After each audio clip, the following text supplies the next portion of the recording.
All right, welcome to the Ball Rock Pill podcast, where we talk about basketball and success on and off the court. I'm your host, Coach Koran, Godwin, professional skills trainer, University of North Florida, former all-time leading scorer, someone that broke my record, but Hall of Fame basketball player. And I'm here with my co-host, Stephen Bardo. You guys remember him from taking Illinois to the Final Four, Illini, and also had some stints in the NBA, tons of experience, and now he is a basketball analyst. You've seen him on ESPN, Big Ten Network, and Fox. Steven, how you doing? Doing great, Koran. How are you doing? I'm great, man. I'm great. The weather's starting to change here in the D.C. area, so, I'm feeling a lot better. How are things in your area, Chicago? Well, as I look outside right now, we got about 1.5 inches of snow going. April's a cruel month weather-wise in Chicago because it's schizophrenic, man. Sometimes it's beautiful, sometimes it's like this. So, I won't complain too much, but hopefully we get some of what you guys are starting to enjoy right now. And I think today's show is definitely going to be centered around the LeBron James effect. As we all know, he's a guy that came in the NBA and he really changed the mindset, I think, of a lot of basketball players, because not only did he bring his team, which most people bring their friends, the family, Uncle Larry and the guys, but LeBron kind of changed the game because he had these guys trained. His agent now, of course, is rich, and he's a guy that when LeBron was with CAA, he was able to be on staff and really learn from the inside out.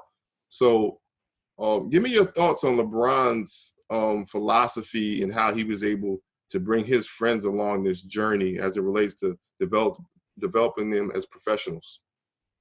I think it's wonderful, Koran, what LeBron has been able to accomplish with his inner circle, because, somewhere along the way, someone made it very apparent to LeBron and very important that if you're going to maximize this opportunity, then you need to have people around you that you trust.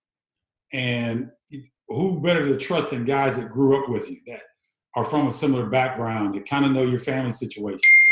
So the fact that, he's been able to basically at 18 say, guys, here's the deal. We know I'm going to be a franchise, but I need a team. And it's funny, I go back, Koran, to when I was playing with the Detroit Pistons. And Joe Dumars and Mark West took me under their belt. Mark West was a financial advisor while he was playing in the off seasons professionally. Mark West. Oh, wow. I didn't know that. Yeah. Mark West was a kind of a bruising big man. He wasn't a big man that would fare well in today's game, but he was a great defender. He would score when given the opportunity. He would run the floor. But he was a guy that understood he wasn't going to get a big-time contract.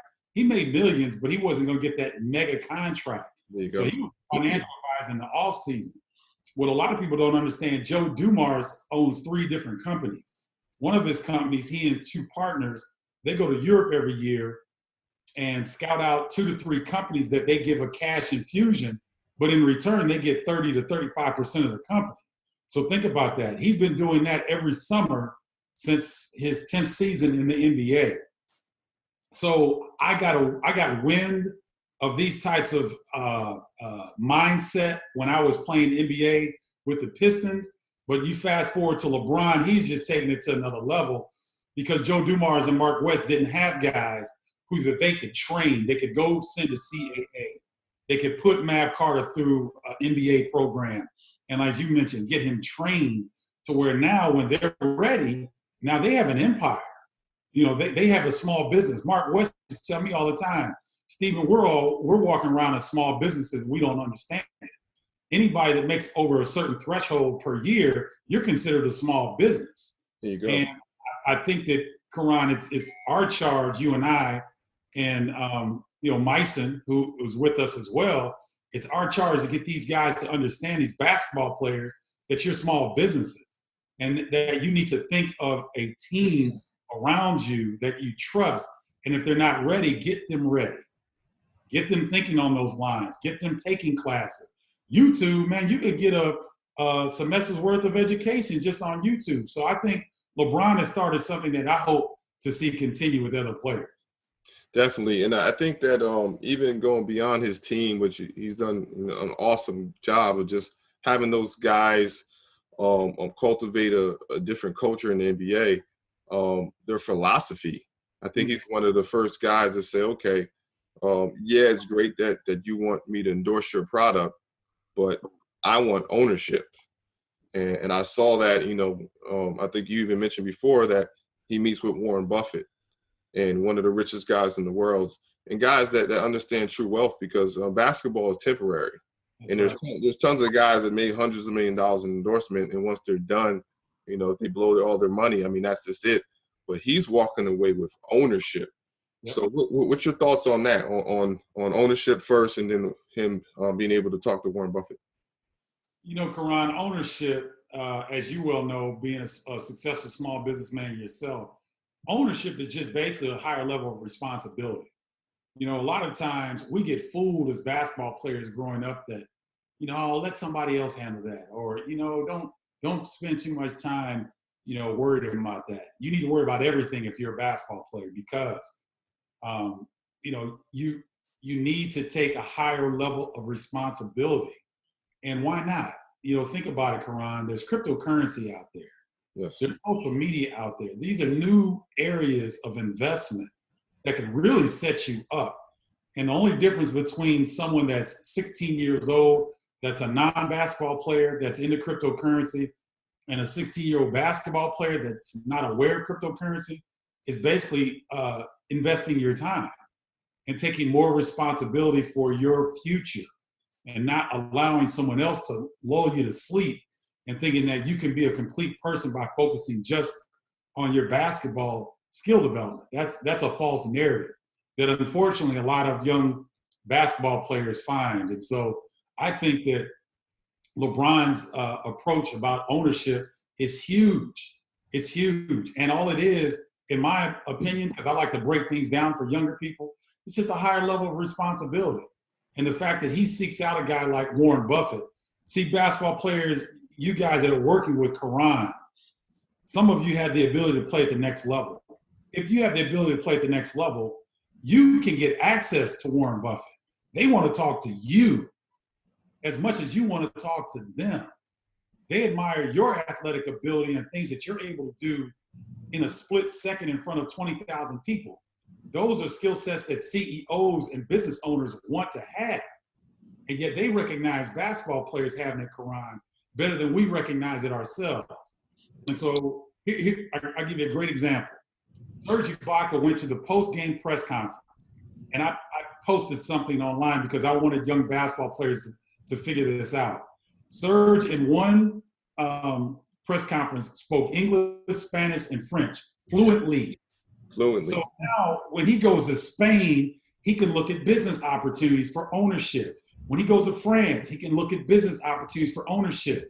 When he comes to the United States or to Great Britain, he can go to these places and speak the language. Now he's an international NBA player. So Jeff Bezos, Warren Buffett, Bill Gates, the currency guy, George Soros. Yep. These people, they're gonna be intrigued by that. Mm-hmm. So there's nowhere that he can't go as long as those languages are spoken. He's a good-looking 6'10", well-articulate brother that happens to be an excellent basketball player. So his entry into Warren Buffett and these types are his ability to have multiple languages that he speaks. Mm-hmm. That's a game changer, and that's easy to do, Koran. So those types of things really excite me. Now, if you had a son that was a lottery pick, let's say coming up in this year's draft, and obviously, these guys nowadays one and done. You got 19-year-olds and 20-year-olds, guys that haven't really had the opportunity to even study finance or branding or business. What should some of these guys do? Because you have to lean upon someone. What should these guys do?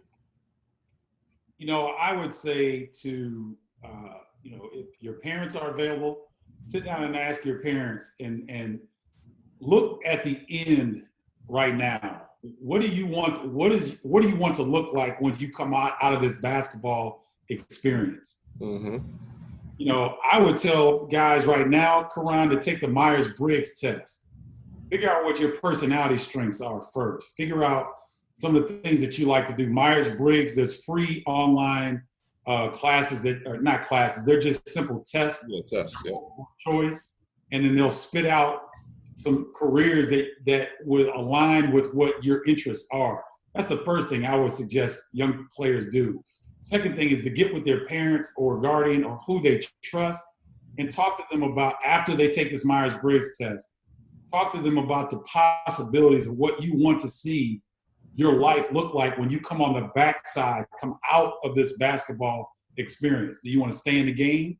If so, what are some of the areas that you like? Because there's a ton of areas around the basketball business that can keep you near the game. If you want to get out in something else, you want to become a business owner, figure those things out and kind of have an idea of what you're looking at. And then third, I would try to find somebody that has done well with money.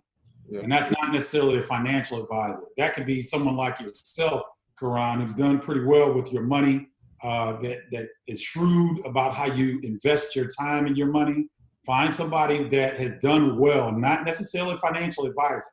I'm more inclined, Koran, that young people find somebody that's done it before. Do they have successful barbershops? Do they have McDonald's franchises? Do they have these types of things that they've done themselves? Because if you find a successful small business owner, in my opinion, they are more likely to give you better financial advice than someone that calls themselves a financial advisor. And now, and also, I think we had to dig a little bit deeper because, I trained some NBA guys, and I've been around the block a couple of times, and obviously you have your agent who's an integral part of your team that negotiates, your contract, your shoe deals, and that type of thing. But you also have your business manager, and that's the person that everything goes through, from you buying a house to you actually consulting with a financial advisor. The business manager is the one that vets it, that looks at it, make sure this is a good opportunity. If you want to open up a laundromat or whatever you want to do, your business manager is there to be that person. Did you have a business manager when you were coming up? No, I did not. I'm an Aries, and we have a hard time delegating things. It took me a while to learn that I can't do everything on my own, that I need to communicate with a team. And so when I was playing, I didn't have one, and I didn't handle the money as well as I could have. So is that one of the things that you would have done differently if you can rewind the clock, so to speak? Yeah, I wouldn't have necessarily gotten a financial advisor. I would have definitely gotten a business manager, like you're saying. Yeah, and I think it's also important because you get a business manager obviously deals with different types of entities, business, other athletes. So they have a wealth of knowledge, opportunities that may come across their desk that you may be interested in. Right. One of the things about LeBron James is talking about his effect, and obviously he's the reason why we're talking about this right now. But at the age of 18 years old, still living in the projects, he had a rush meeting with Reebok, I believe. Obviously, I think it's well noted that Sonny Vaccaro had him with Adidas, and they were going to wrap it up. The numbers didn't come out right, so he ended up going to Nike. But before all that, he had a meeting with Reebok, and the head of Reebok put a $10 million check in front of him and said, if you sign this right now, you don't have to worry about anything. We'll take care of you. And he walked away from that check, 18 years old, in the project. So what does that say about LeBron James to you, for him just having the foresight to say, if this is 10 million, then there's probably a lot more of that, coming my way? I think what it says to me about LeBron is that he's a student first and foremost. I think he's much better, more well-read. Mm-hmm. You give him credit for. I also think there was someone in the background that trust during that time. They knew that he was in talks. They knew his relationship with Sonny Vaccaro. They knew that Nike was in play. They knew all these things. And for them to come into the projects and to drop a $10 million check, they were trying to get him for the cheap. That's a vulture. Okay. And so that's why when you mentioned the business manager, that's critically important for an 18-year-old. because at that point, things weren't as easily accessible to us as they are now in terms of on the internet, information, those types of things. They weren't as easily accessible then. But he had somebody that he trusts that said, LeBron, that's a fraction of what you're going to get. If you do something right now, we can get you something that will take care of whatever it is you're trying to do. Because remember now, he wasn't going to college. So there wasn't any, there weren't any infractions. There weren't any rules broken because he wasn't going to college. And so someone that has his skill set, that is in the project, should be able to get some assistance based on his future earnings potential. And so I think that's a great story to share with young people, in that all the glitters is gold, and that necessarily taking the first situation that looks good may not be your best move. Yeah, and I think that goes to just knowing your worth, because as it played out, not only did he say no to Reebok and left that table, but the next table where they already had an agreed upon amount, I forgot what the number was, 80 million, 90 million, I forgot what the number was with Adidas, but when they looked at the paperwork, it was missing a couple million. And instead of saying, you need to correct this, they said, you know what, thank you, but no thanks. We agreed upon this. That's not the number we see here on this table. And they left the table. And as you see, they end up signing Nike, I believe 90 million or so. I forgot what the number is. I think that was the first one, 90 million. Yeah. And now you just seen LeBron be able to use that machine to the fullest. And even more impressive with the $1 billion deal that Mav and LeBron actually got with Nike, time deal. And that was very impressive to me. What is your thoughts on that? Him being able to secure, generations of wealth for a lifetime. Koran, I was so pleased. I got teary eyed. I'm serious. When I first read about it and heard about it, and it's amazing because something like that should have been front page news everywhere. Yeah, you're right.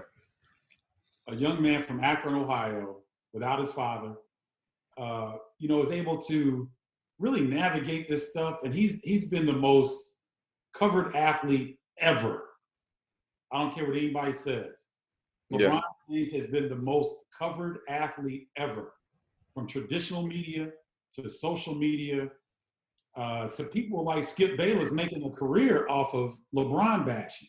Yeah. And this young man has not made a misstep. Some think the misstep at the YMCA when he decided to go to Miami was a misstep. No, it wasn't. It raised $8 million for that particular YMCA, but that was lost in the mix. So LeBron James, to me, is by far my favorite basketball player on and off the court, that combination. And the fact that he's able to secure a $1 billion deal with Nike. I want our listeners to go back and write down what $1 billion looks like. Take a pen and get paper and write that out, because a lot of us cannot comprehend $1 billion. That, like you said, that is. I'm not sure that there's been an African American person, let alone maybe Bob Johnson when he sold BET to Viacom. Okay. I believe that was for like $1.2 billion or something like that. Yeah, it was over $1 billion. Yep. There haven't been very many $1 billion contracts for anybody on the athletic side. I'm almost positive of that. But just in general, there are not a lot of $1 billion agreements. And so for him to play out his career the way he has, have really no hiccups on the off court, seem to make all the right decisions, and then to be able to secure that deal with Nike, think how much money he's going to make Nike if they're going to give him $1 billion. That's unfathomable. And so I want the young people that are listening to Koran to really think about, write that out, write $1 billion out. You're not going to be LeBron James more than likely. But there's so much room under that to be a self-encased business. LeBron's a business. He's like Jay-Z, I'm a business man, right? Oh. And it's huge. That to me is just huge. Yeah. And I'm just scratching my head, just wondering, where do we go from here? You talk about a man that owns part of a soccer team, I believe, overseas, Mm-hmm. ownership in McDonald's and various other corporations that have used his likeness and to promote their brand. Um, as you mentioned, the deal with Nike. What's next? You know, what is the next guy? Because this is putting a lot of pressure on that next guy that's coming up. You know, That's what's true. left to do? Say the last part again, Koran. So what's left to take this thing to the next level? Oh, I think that, I've always been in the mindset that there's always more. Okay. There's always more opportunity. There's always more money. And I think that when I read a lot about big business because I like to understand markets. I was very ignorant, so to speak, to markets and market sizes and things of that nature. And so, I think that there's a huge area left for growth for basketball players. The continent of Africa is exploding right now. The continent of South America, in terms of basketball, is exploding. The continent of Asia is exploding. Stephon Marbury, former NBA guard, former New York City guard, has gone to China and reinvented himself. And he is a legend over there. He's got statues. He's won championships. He's set for life. And with all the development, the fact that China now, their middle class outnumbers some countries in terms of population, the amount of money and wealth and opportunity that reside in these areas outside of the United States, that's where I think the next frontier is. Kobe and LeBron are starting to do it. Kobe has ownership in a professional basketball team, I believe, in Italy. You mentioned LeBron's ownership in a soccer team.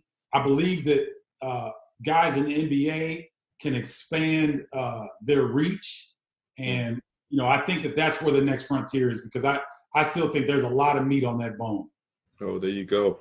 Well, Stephen Bardo, great first show. I think we covered a lot as it pertains to the LeBron James effect, and I think the listeners and viewers have a lot to think about.